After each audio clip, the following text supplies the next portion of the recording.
So in this video, pag-uusapan natin bakit maraming gustong magsimula ng business pero iilan lang yung mga nagtutuloy. Maraming mga dahilan or marami ding mga kino-consider talaga yung mga gustong magsimula ng business. Pero sa pagsisimula ng business, hindi ka exempted dun sa mga tinatawag na challenge and mga pagsubok. So kung magnenegosyo ka, expect na magle-level up ka. Expect na dapat umalis ka do'n sa tinatawag na comfort zone mo. Kasi in business, dito ka made-develop, dito ka, maraming matututunan, and dito ka makakapunta do'n sa tinatawag na growth zone. Ibig sabihin, nagde-develop ka na, lumalawak na yung perspective mo, yung pangunawa mo, and nai-enhance yung skills mo do'n sa ginagawa mo. And hindi lahat ng negosyo is puwedeng mag-guarantee na magiging successful ka.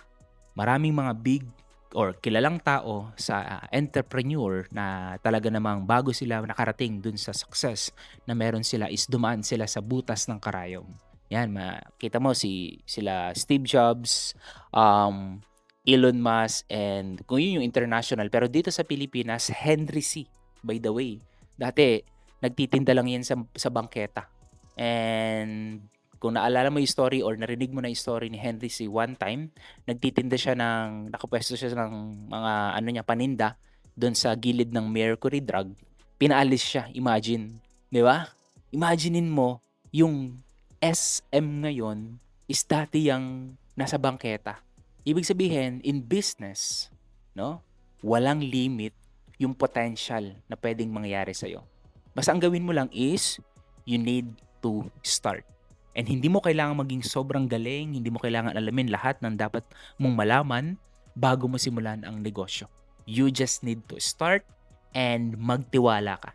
Gawin mo siya dahil ito yung alam mo na tama, ito yung gusto mo.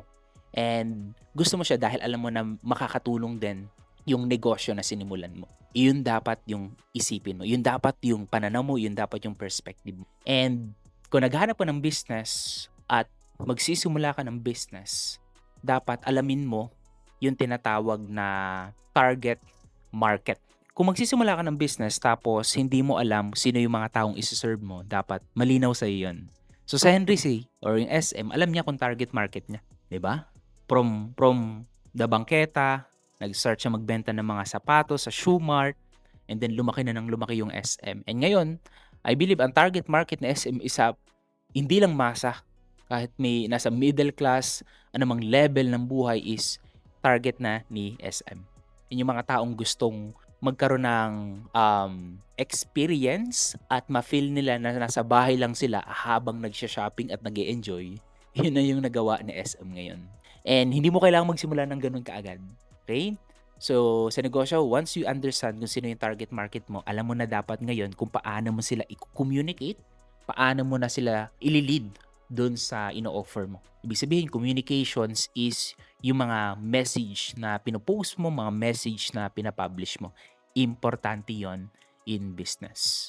Ang tawag ko nga doon is dapat meron kang message target match. Jay, dapat ba na gawin ko siya na nagpi-paid advertising ako? No.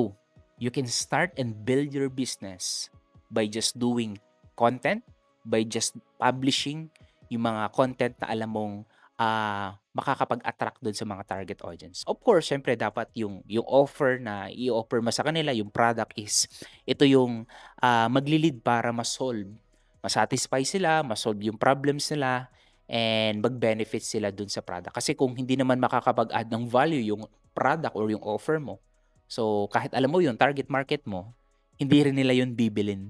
And yes, may bibili pero hindi na sila babalik or hindi ka na nila ire-recommend sa mga ibang tao.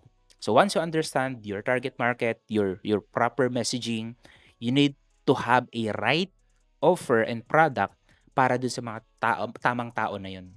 Okay? Malinaw yon? Kung malinaw sa yon, can you please type 2 dyan sa baba ng video na to? And let's proceed dun sa tinatawag na last part ng business na meron ka. Ngayon, meron ka ng target market, meron ka ng right offer, importante na dapat meron kang right vehicle paano mo i-grow ang business mo. And in analogy sa isang sasakyan, para tumakbo ang isang sasakyan, kailangan ng magandang makina or engine. Kailangan mo rin ng magandang, sabihin na lang natin, fuel para makapunta ka doon sa gusto mong puntahan. Yung product is the vehicle. Pero para mapakita mo siya doon sa maraming tao, sa mas marami pang tao, potential buyer and customers mo, meron kang dapat magandang engine and right fuel. Ano yung coach, no? Pag-usapan natin yon. Engine is ito yung tinatawag na system na or process na repeatable process na ginagamit mo, repeatable, scalable, and duplicable. Ganda nun. Repeatable, ibig sabihin, kaya siyang gawin ng paulit-ulit. Scalable naman, you can scale without you or hiring more people para gawin yung operations ng business mo. So yung system na yun is tumatakbo yun ng wala ka. Meron kang system in place. And yung tinatawag na duplicable. Meaning to say, yung system ba ng business mo is madali din siyang gamitin or kaya siyang gamitin ng ibang tao. And sa business, hindi ka mag-grow ng nag-iisa ka lang. You need people and community para tulungan ka na mag-grow ang business mo. Yung iba nga ang tawag dito, meron silang mga resellers, distributors, and meron din silang mga affiliates na tinatawag. So yung affiliates is matutulungan ka nila na mag-grow ang business mo kung meron ka maayos na sistema. And imagine that yung Amazon, kaya sila naging successful dahil meron silang magandang system in place, mga product, and yun yung pinopromote at ginagawa ng mga Amazon affiliate sellers or anyone na nagre-recommend ng product inside Amazon. Duplicable siya and sobrang easy niya na gawin.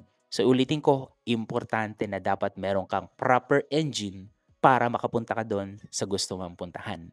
And para mas mapabilis mo na mag-grow ang business mo, hindi ka dapat mauubusan ng fuel. Fuel, gasolina, or yung tinatawag ng mga eyeball or traffic or people na patuloy na nakaka-discover ng ino-offer mo.